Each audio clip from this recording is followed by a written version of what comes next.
Jika kita bicara ya tentang tiga pasangan calon, tadi Sandiaga Uno juga lucu sekali ya jaipongan dengan warga Betawi. Jaipongan gitu ya.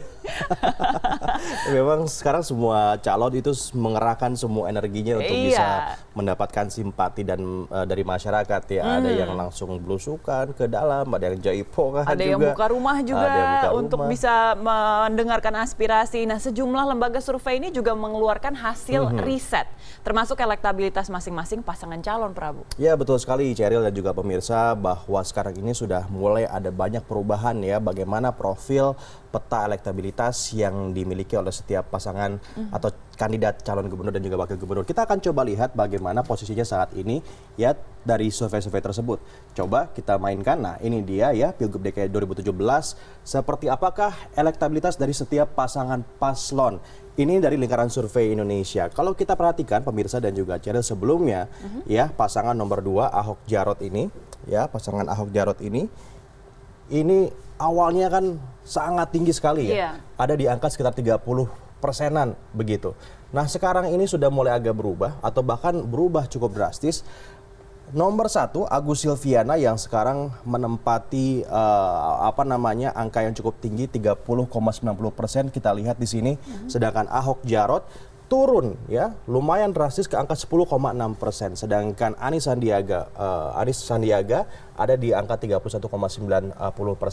Nah, yang harus dicermati adalah bahwa sekarang ini undecided voters ini cukup tinggi, sangat tinggi, 26,60%.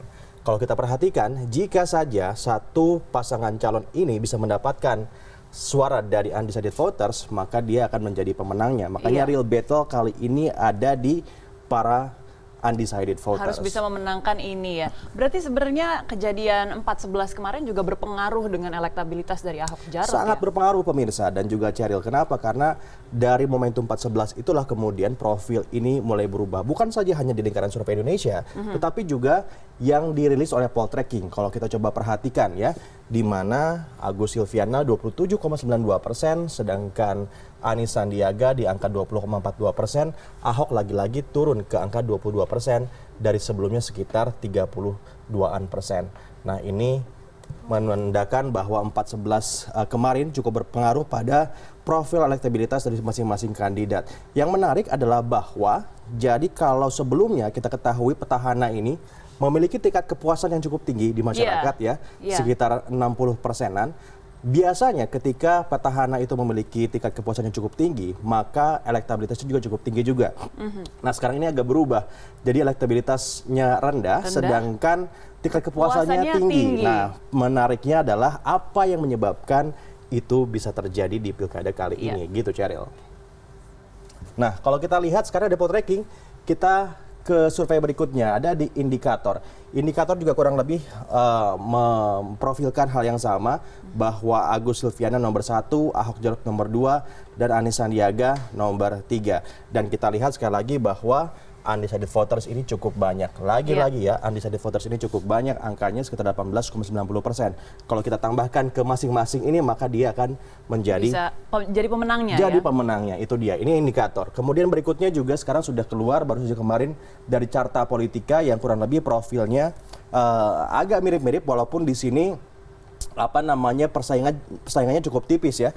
Ini kalau kita lihat perbedaannya, masing-masing kandidat ini tidak lebih dari 2%. Sehingga kesimpulan dari survei Carta Politika ini bahwa ini akan menjadi sebuah persaingan yang sangat-sangat ketat. Ketat sekali, walaupun tetap saja bagian undecided votersnya ini besar. Jadi kalau ditambahkan ke salah satu, lagi-lagi pasti akan menang. Nah, sekarang coba kita lihat ya, seperti apa sebetulnya undecided voters ini.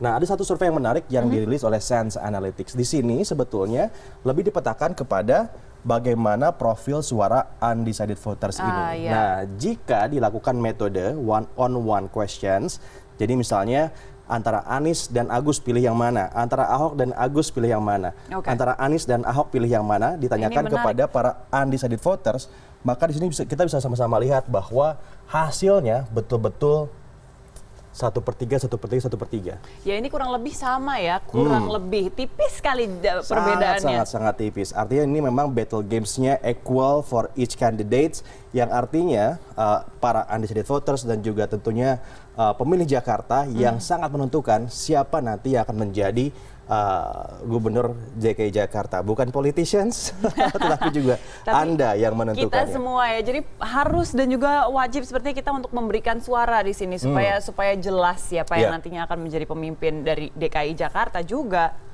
Dan juga yang paling penting adalah bagaimana proses hukum bisa berjalan ya hingga Februari nanti, dan pada akhirnya bisa mencoba memberikan pengaruh pada persepsi setiap pemilih dalam menentukan siapa kandidat yang akan dipilihnya. Gitu. PR untuk para pasangan calon sepertinya cukup lumayan besar saat ini untuk memenangkan hati para undecided voters.